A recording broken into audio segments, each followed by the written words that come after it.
What is going on, FUD Nation, and welcome back. Today we have another amazing episode for you, and why? Oh, why? Because it's a beautiful day in crypto. We have alts over 30-50% in the green, some doing full-on double ups. We know that this means we are in a bullish market. We've seen alts fly from the third page of CoinMarketCap into the top 5 for brief seconds. The pumps are on, the dumps are on, the whales, the sharks, everyone is coming out to play, and you need to stay safe. And the way to do that is with great information. So if you're not already subscribed to FUD TV, we do cryptocurrency content all the time on this channel, and our only goal is to make you more powerful, more emboldened with knowledge. So please hit that sub button and click that little bell notification. That way you're made aware whenever we put out new content. For all of you who have been liking, subscribing, commenting, you are amazing, and thank you for supporting. Without any further ado, let's hop right into the content because, like I said, it's a great day.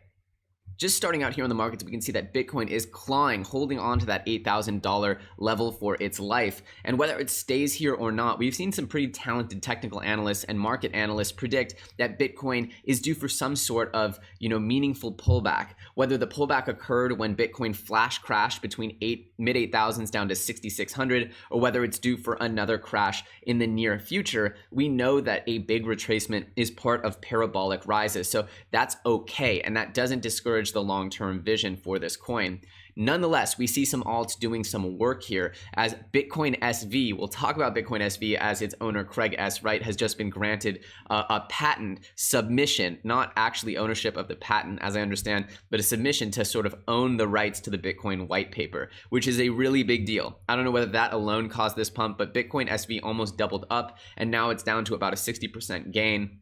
And below that, we have Matic Network, which is something we're going to cover a little bit more in depth on this episode as it's been a super hot topic of late. Why is Matic Network pumping so hard? It's done a 10x since its release in April. It was one of the Binance Launchpad coins, and now they've just secured some seed funding from Coinbase. Their whole purpose is to scale the Ethereum blockchain, which I've talked about so many times, is a game changer. If Ethereum can scale, become that platform of the future that everyone wants it to be, and really supply that blockchain infrastructure that everyone needs, well, that's a game changer. And then once again, the number 2 cryptocurrency would become, in my opinion, very rooted in its position. Also, we have Holochain rather, right below it, Newton and BitTorrent doing some work, all over 20% gains.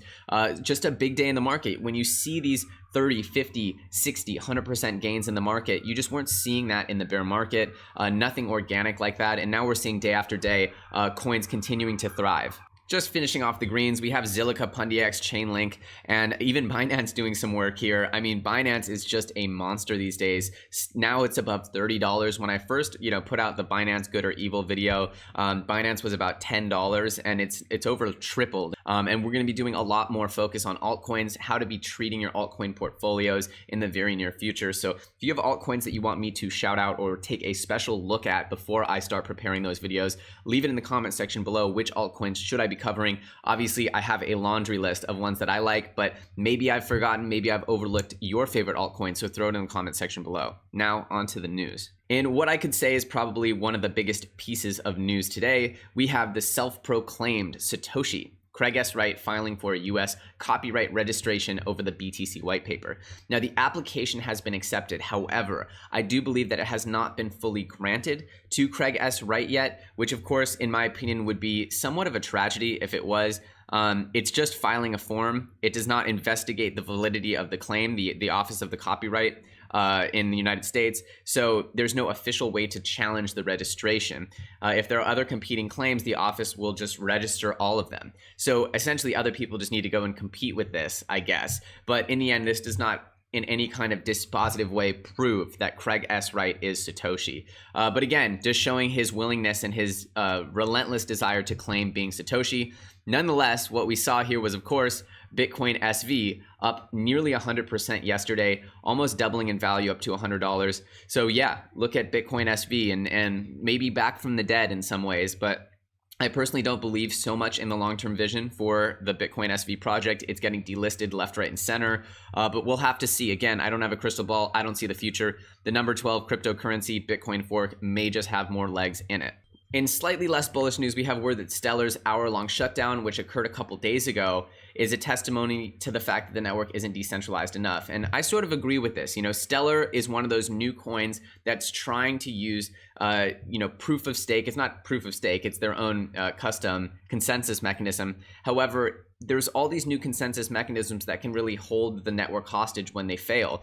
And Stellar had more or less a failure of the network for an hour or so, where one of the nodes brought the whole network down. Essentially, the network halted for 67 minutes due to an inability to reach consensus. During that time, no ledgers were closed, no transactions were processed. Basically, Stellar stopped.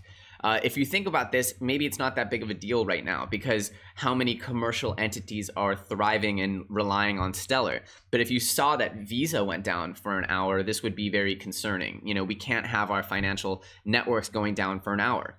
That said, the positive way to look at this is that there was not a single fraudulent transaction that got through. So no one's money was stolen, nothing irreversibly bad happened. It was just a halt. So you can look at it both ways. Maybe their security practices came into effect successfully. Maybe this is proof that it's not quite ready. Let me know in the comment section below. I'm a big supporter and holder of Stellar, so I certainly hope that this doesn't impede Stellar's progress towards what I believe it will be as a core component of a decentralized financial world. Let me know what you guys think in the comment section. Finally, we got some word from the IRS that they're going to publish crypto tax guidance for 3 areas, and those 3 areas are acceptable methods for calculating cost basis, acceptable methods for cost basis assignment, and the treatment of forks. So essentially what's happened with taxes, and I can speak to this as both an owner of a business in the space as well as a personal trader of crypto in the space, it's very open-ended, amorphous, confusing, and you sort of do your best to give an accurate representation of how your tax liability should be calculated. But there's been very little guidance provided by the IRS since I think 2014 was the last time they updated their cryptocurrency guidance, which was pretty much no guidance at all. And all the crypto tax professionals just sort of try to do their best to bring US dollar value equivalents into it. So yeah, it would be the first guidance since 2014. And this is very important. So make sure that you guys are aware of this when it does come out. But until then, it's definitely like a do your best type of thing and try to be as transparent as you can. And I know that the crypto community sort of balks at this, but in the end, you got to pay the piper. And so this will help hopefully bring a lot of clarity and transparency to the industry and just help evolve the whole cryptocurrency industry as it needs to be. In less bullish news, we have Robinhood exit scamming after raising $3 million last month. Yeah, it's unfortunate. I've never been bullish on Robinhood, especially as Robinhood announced crypto trading. The sort of knockoff crypto version Robinhood never really appealed to me. So sorry to anyone affected, but it appeals that they have exit scammed. Now, to recap a little bit, I know that this was a hot topic about a week or so ago when it happened, but the Binance security incident. There's a really interesting blog article that came out, kind of authored directly from CZ, about what happened on the Binance hack, what exactly the system that the hackers attained the funds were, essentially how the response was. He talks about his communication methods. He talks about the distractions that occurred before he did an AMA live stream. And what I thought was very interesting, which I even highlighted, was there was this body language analysis, which I highly suggest you guys check out, that analyzes CZ's body language going through explaining the hack and sort of tries to get to the question of, is this guy being transparent, forthcoming, honest? And the body language expert says everything that CZ does is very genuine, very honest, very transparent. And essentially, from her perspective, CZ is telling the truth. Again, nothing is proof. I'm just saying this to me is another sign that CZ and Binance really want to be, transparent as much as possible. They want people to continue to have faith in them. And I think the price of their BNB token continues to reflect that, as Binance coin is now worth probably 50% more than it was just a few weeks ago when this hack happened. So, Binance and BNB continue to surge, and I would expect for them to continue to hold their place, their mantle as the world's most popular exchange, at least for the moment. Let me know what you guys think about Binance in the comment section below. I know there's a lot of Binance haters. I won't take it personally, but I do enjoy that they, are so dedicated and so interested in, maintaining the communication with their community. In a little bit more bullish news, we have Bitcoin being demanded as a payment method by pro athletes. We have both Matt Barkley as well as Russell Okung wanting to be paid in Bitcoin. Again, there's no bigger proof or no bigger sign of adoption and sign of confidence than people wanting to be paid in Bitcoin. They want to trade their efforts, their work in the world for Bitcoin. And that's, to me, a big validation of where this movement is headed. Of course, it adds a little celebrity sizzle to it as well. What do you guys think about pro athletes being paid in Bitcoin? Neither team actually agreed to do it, but again, they could just take their earnings and go buy Bitcoin. Not a big deal. Anyway, let me know what you guys think in the comment section below. Next, onto Matic Network. And let me know in the comment section below whether you own Matic, whether you FOMO'd into this Matic pump. Let me know, of course, in the comment section below. I personally do not own Matic, and yes, I am regretting that a little bit at this point because it has 10x'd since earlier this year. And now we have word that they have secured funding from Coinbase.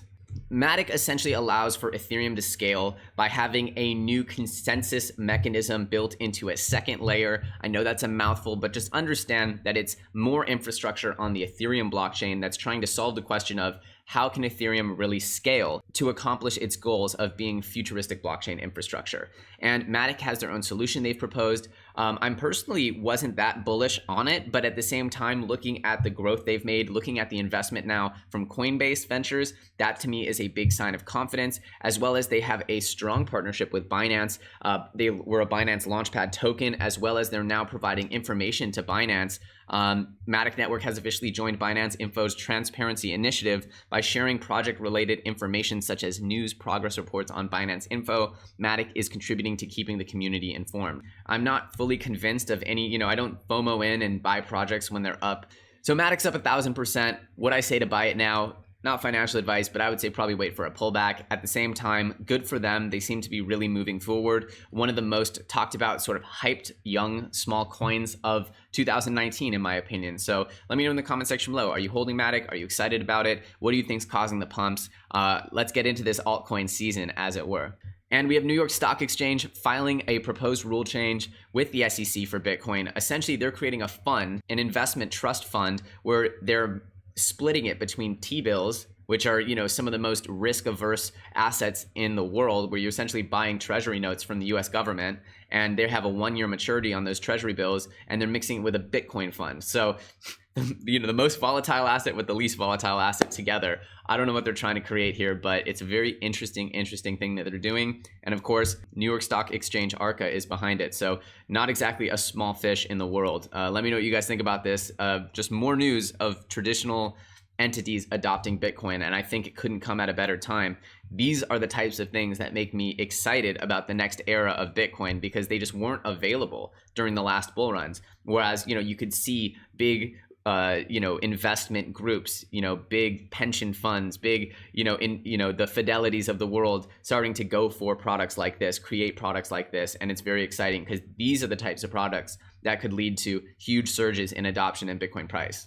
Again, we have a postponement. I'm sure you guys have seen this on every crypto channel in the world, but we have a postponement of the VanEck SolidX ETF application.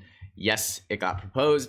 Yes, it got postponed. This has happened so many times that thankfully it didn't affect the Bitcoin price at all. So who knows? They're dragging their feet. The SEC is not ready to approve this yet, which, to me is a sign that things are really moving a lot slower from a regulatory standpoint than we could even imagine. I don't think in, mid 2019, we could have ever imagined that the SEC would be unable to make a decision on an ETF, but here we are. So it might be another 2 years before we even get clarity on an ETF.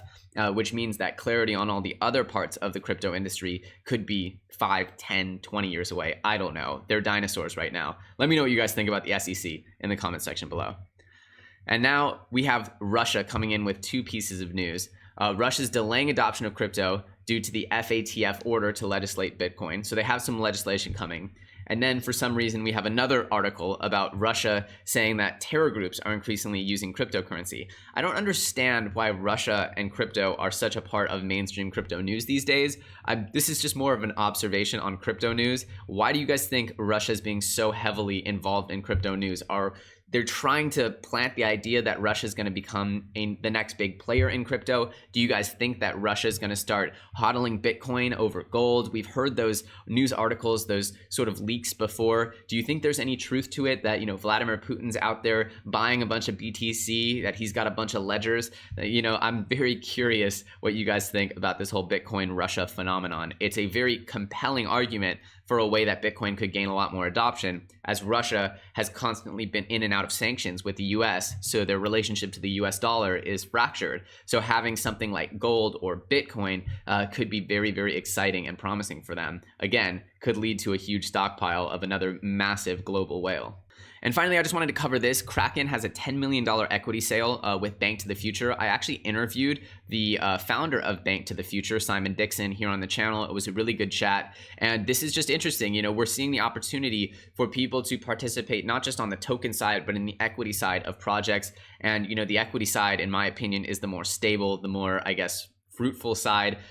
Tokens can be amazing in their gains, but they can also sometimes be a little bit naked in their value propositions. Whereas equity, the platform behind the token, they're making that consistent revenue. So I could see it as a very interesting proposition. Let me know if any of you are accredited investors and plan to invest in this Kraken equity sale. Well, that's it, guys. Just another sunny day here in crypto. I'm going to be sure to be doing a lot more news updates here. We have some very exciting content coming up. I'm going to be revealing some altcoin strategies that you can employ in the coming days, weeks, and months, as it looks like an altcoin season may be on the horizon, as well as some Bitcoin strategies, some ways to evaluate your involvement in the actual king crypto Bitcoin. Let me know what you guys want me to cover in the comment section below. I really want this to become a lot more of a community-driven channel, and that's why I started a Telegram channel as well, t.me/FUDNation. So join FUDNation in Telegram and you can chat with me and the community directly. We can exchange ideas and it can help me